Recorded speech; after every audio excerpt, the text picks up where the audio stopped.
はい、今日はミステリーズが綺麗に咲いてくれてました。すっごくいい香りがしてます。大好きな香りです。全体像としてはこんな感じです。この子もずっと8号鉢で育ててます。お色も渋くていいですよね。この子も秋にだいぶ伸ばしたつもりだったんですけども、未だに絶賛枝枯れ中です。なかなか伸びてくれません。一つ一つの花枝は割と長めですけども、しっかり上を向いて咲いてくれてます。一応誘引してあるんですけども、しっかりブッシュとして立って咲いてくれそうな子ですよね。お花を近づけると、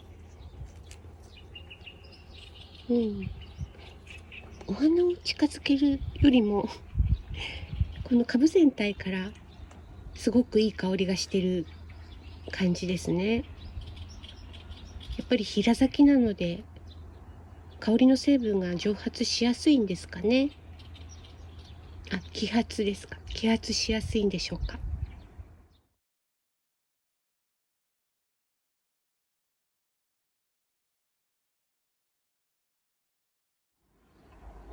はい。そしてこちらはまたまた私の大好きなフリージアです。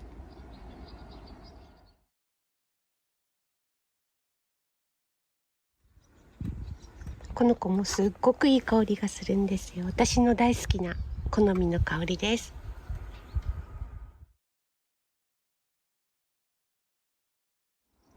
全体像としてはこんな感じで8号鉢に入ってます。ちょっと今年はお花の厚みが去年よりボリュームが少ないかなって気もします。フリージアは別名サンスプライトっていうんですけれども、サンスプライトのお名前でまた近所のコメリさんに何鉢かあったので、バラのシーズンが終わったら覗いてみようと思います。最近はこの子近所のコメリさんで売れ残ったりはしてないんですけれども、万が一また残ってたりしたら救出しに行ってこようと思います。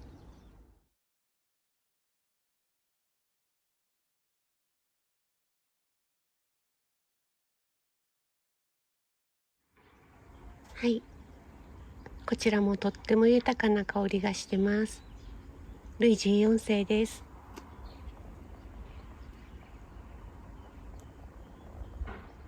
この子も花枝が細いので、お花の重みで少ししだれる感じで咲いてます。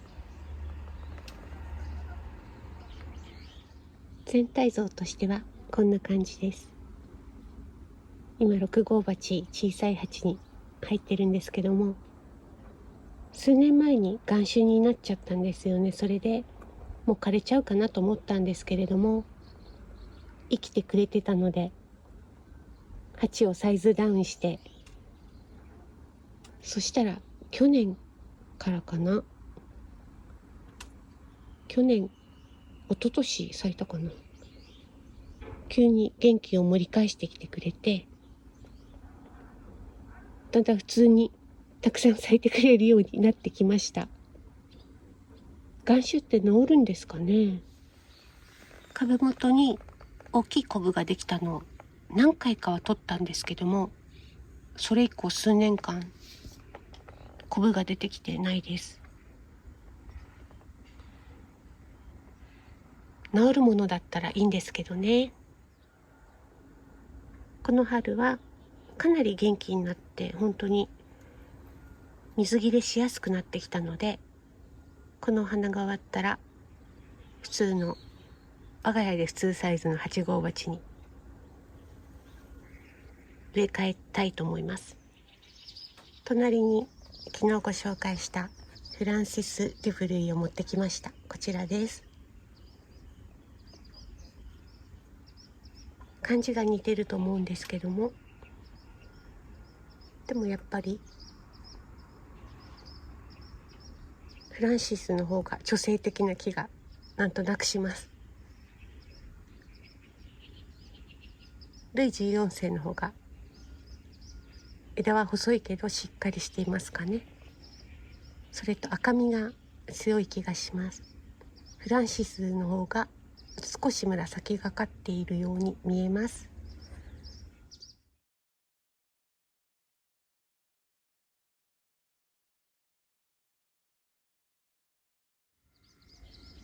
はい、こちらはプチレオニーです。丈夫で手がかからない印象のあるオールドローズで、本当に重宝しています。お花を近づけても香りはちょっとわかりません。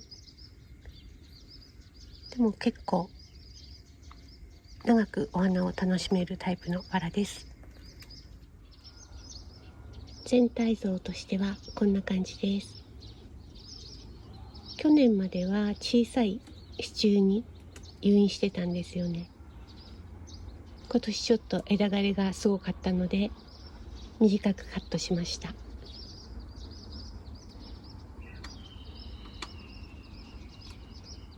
花つきが良くてブーケみたいですよね。可愛いです。秋も花数たくさんで咲いてくれるので本当に重宝するバラです。ブッシュ仕立ても似合いますね。可愛いです。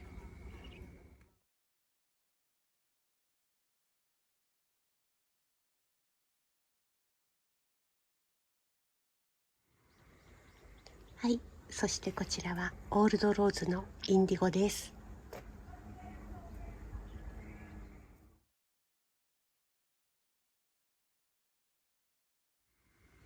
この間の薬剤散布でかなり葉っぱが焼けちゃいました。ここすごいですね。オールドローズは強い子が多いと思うので、お薬結構苦手です。でもなんとなく風邪の菌とかと一緒で、この子は病気にかからなくてもその菌が残ってたら他のバラに移っちゃうのかなと思って、ついでにというかきちっと薬剤散布しています。どうなんでしょうね。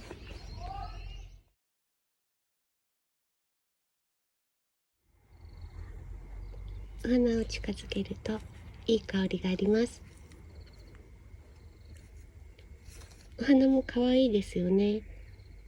一見お水が足りないのかなって、お水がれかなって思っちゃう感じの、遠くから見るとお花なんですよね。なんかピチャッとしていて、だけど近くで見ると可愛いです。フリフリしている感じがします。全体像としてはこんな感じです。小さい6号鉢に入っています。なんかまとまりが良くてお行儀が良くて可愛いですね。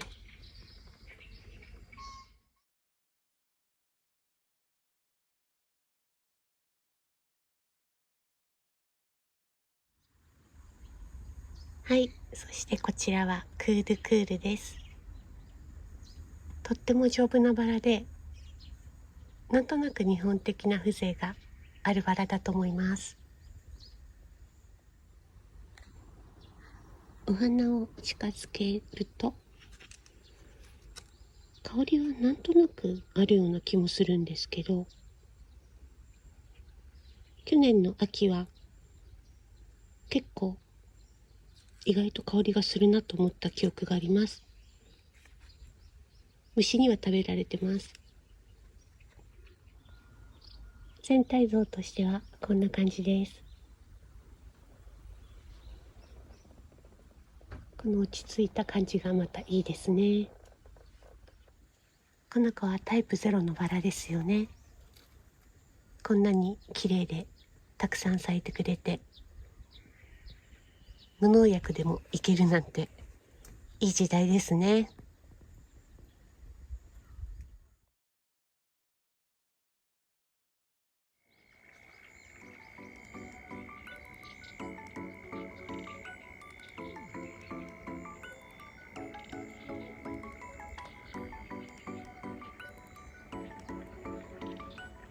最後までご覧いただきありがとうございました。それではまた近いうちにお会いしましょう。